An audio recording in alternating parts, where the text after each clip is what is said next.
Video materi tentang pengelolaan kelas di TK.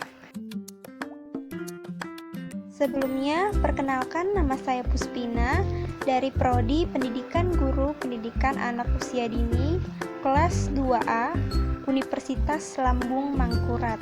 Sekolah TK atau RA sebagai organisasi kerja terdiri dari beberapa kelas, baik yang bersifat paralel maupun yang menunjukkan perjenjangan. Setiap kelas merupakan untuk kerja yang berdiri sendiri dan berkedudukan sebagai subsistem yang menjadi bagian dari sebuah sekolah sebagai total sistem. Pengembangan sekolah TK atau RA sebagai total sistem atau satu kesatuan organisasi sangat tergantung pada penyelenggaraan dan pengelolaan kelas. Oleh karena itu, setiap guru kelas atau wali kelas TK atau RA sebagai pimpinan menengah atau administrator kelas menempati posisi dan peran yang sangat penting karena memiliki tanggung jawab mengembangkan dan memajukan kelas masing-masing yang berpengaruh pada perkembangan anak didik dan kemajuan sekolah secara menyeluruh. Pengertian lingkungan belajar. Dalam proses pembelajaran, lingkungan belajar merupakan sumber belajar yang berpengaruh terhadap motivasi belajar siswa dalam proses pembelajaran. Sama halnya dengan fasilitas belajar, lingkungan belajar juga merupakan salah satu faktor yang juga tidak dapat diabaikan begitu saja, meskipun kelihatannya sangatlah sepele, sebab lingkungan merupakan bagian dari manusia, khususnya bagi siswa untuk hidup dan berinteraksi dengan sesamanya. Kondisi lingkungan belajar yang kondusif, baik lingkungan rumah maupun akan menciptakan ketenangan dan kenyamanan siswa dalam belajar, sehingga siswa lebih mudah memahami dan menguasai bahan atau materi belajar secara maksimal. Pengertian pengelolaan kelas. Pengelolaan adalah proses yang memberikan pengawasan pada semua hal yang terlibat dalam pelaksanaan kebijakan dan pencapaian tujuan. Pengelolaan dalam pengertian umum adalah pengadministrasian, pengaturan, atau penataan suatu kegiatan. Adapun kelas adalah suatu kelompok orang yang melakukan kegiatan belajar bersama yang mendapat pengajaran dari guru atau ruang belajar dan rombongan belajar. Jadi, pengelolaan kelas merupakan usaha sadar untuk mengatur kegiatan proses belajar mengajar secara sistematis yang mengarah pada penyiapan sarana dan alat peraga, pengaturan ruangan belajar, mewujudkan situasi atau kondisi proses belajar mengajar berjalan dengan baik dan tujuan kurikuler dapat tercapai. Tujuan pengelolaan kelas. 1. Untuk menciptakan suasana kelas yang menyenangkan bagi anak dalam melaksanakan sejumlah aktivitas yang dirancang bagi kepentingan pembelajaran melalui pendekatan sambil bermain. Yang kedua, penyediaan fasilitas bagi macam-macam kegiatan belajar anak dalam lingkungan sosial, emosional, dan intelektual dalam kelas. Fasilitas yang disediakan itu memungkinkan anak belajar dan bekerja. Yang ketiga, terciptanya suasana sosial yang memberikan kepuasan, suasana disiplin, perkembangan intelektual, emosional, dan sikap serta apresiasi pada anak. Yang keempat, membina dan membimbing anak dengan latar belakang sosial, ekonomi, budaya, serta sifat individunya. Pengelolaan kelas di TK wilayah perkotaan.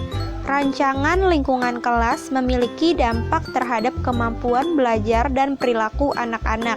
Area yang lebih nyaman mendorong anak-anak untuk bermain sehingga menghasilkan interaksi-interaksi antar pribadi.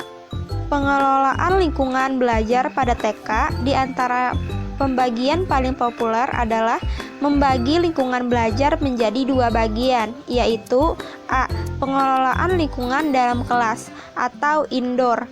Terdapat beberapa pusat kegiatan, di antaranya kegiatan seni, bermain drama, dan penyusunan balok. Pengelolaan lingkungan luar kelas atau outdoor. Adapun aspek-aspek yang ada di ruang lingkup pengelolaan lingkungan belajar outdoor, yaitu Penataan lokasi kegiatan dengan berbagai macam sarana. Area outdoor ditempatkan di lokasi yang memungkinkan mendapatkan sinar matahari sepanjang hari. Ukuran untuk tempat naungan atau teras adalah 4,5 meter per anak.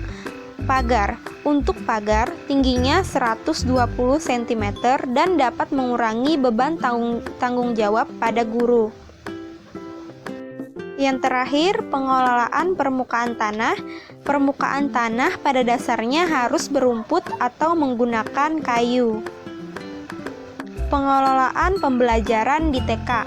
Ada 3 poin inti dalam pembelajaran di taman kanak-kanak wilayah perkotaan, yaitu pengaturan ruangan atau kelas, pengorganisasian anak didik, pengaturan alat dan sumber belajar. 1. Pengaturan ruangan atau kelas. Ruangan atau kelas diatur sedemikian rupa sehingga kegiatan pembelajaran dapat terlaksana seefisien mungkin. Dalam pengaturan ruangan atau kelas ada beberapa hal yang harus diperhatikan, yaitu A. Susunan meja kursi anak bersifat fleksibel dan dapat berubah-ubah. B. Pada waktu mengikuti kegiatan, anak tidak selalu duduk di kursi, tetapi dapat juga duduk di tikar atau karpet. C. Pengelompokan meja disesuaikan dengan kebutuhan, sehingga cukup ruang gerak bagi anak didik. D. Penyediaan alat bermain atau sumber belajar disesuaikan dengan kegiatan yang akan dilaksanakan. 2. Pengorganisasian anak didik. Kegiatan pembelajaran yang dilakukan oleh guru dilaksanakan dalam bentuk A. Kegiatan klasikal. Kegiatan klasikal adalah kegiatan yang dilakukan oleh seluruh anak dalam waktu satu kelas, dalam satu satuan waktu dengan kegiatan yang sama.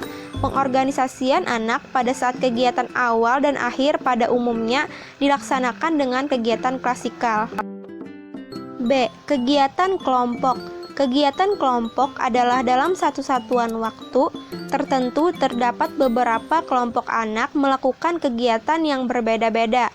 C. Kegiatan individual. Kegiatan individual yaitu setiap anak dimungkinkan memilih dan menyelesaikan kegiatan sesuai dengan minat dan kemampuan masing-masing.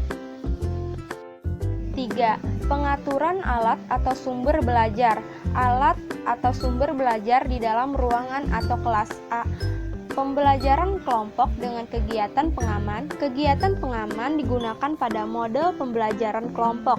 Kegiatan pengaman adalah kegiatan yang dimaksudkan agar anak-anak yang telah menyelesaikan tugasnya terlebih dahulu dalam kelompok dan kegiatan pada kelompok lain tidak terdapat di tempat duduk yang kosong sehingga anak tersebut tidak mengganggu teman yang lain. Contoh alat bermain atau sumber belajar pada kegiatan ini, misalnya balok-balok bangunan, kotak menara, puzzle, dan sebagainya. B. Pembelajaran kelompok dengan sudut-sudut kegiatan. Sudut kegiatan adalah sebuah latar untuk kegiatan pembelajaran pada bidang pengembangan kemampuan dasar tertentu. Sudut kegiatan ini di samping tempat meletakkan alat dan sumber belajar juga berfungsi sebagai wahana untuk memotivasi dan mengembangkan kreativitas anak. Sudut-sudut kegiatan, sudut alam sekitar dan pengetahuan. Alat-alat yang disediakan antara lain seperti gambar proses pertumbuhan binatang atau tumbuhan, biji-bijian, dan sebagainya. Sudut pembangunan. Alat-alat yang disediakan antara lain seperti permainan balok, lego, permainan bola, kotak menara, dan lain-lain. Sudut kebudayaan. Alat-alat yang disediakan antara lain seperti alat-alat untuk mengenal bentuk, warna, konsep bilangan, simbol-simbol, peralatan untuk kreativitas, dan lain-lain. Terakhir, sudut ketuhanan. Alat-alat yang disediakan antara lain seperti peralatan ibadah, buku dongeng nabi, dan lain-lain. Alat atau sumber belajar di luar ruangan atau kelas.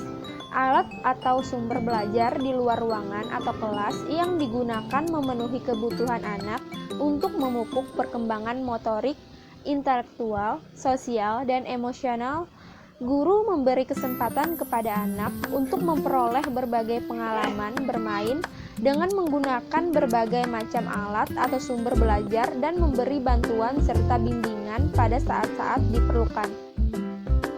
Jenis alat atau sumber belajar di luar antara lain seperti ayunan, peluncur, jungkitan, dan bola. Sekian, terima kasih. Wassalamualaikum warahmatullahi wabarakatuh.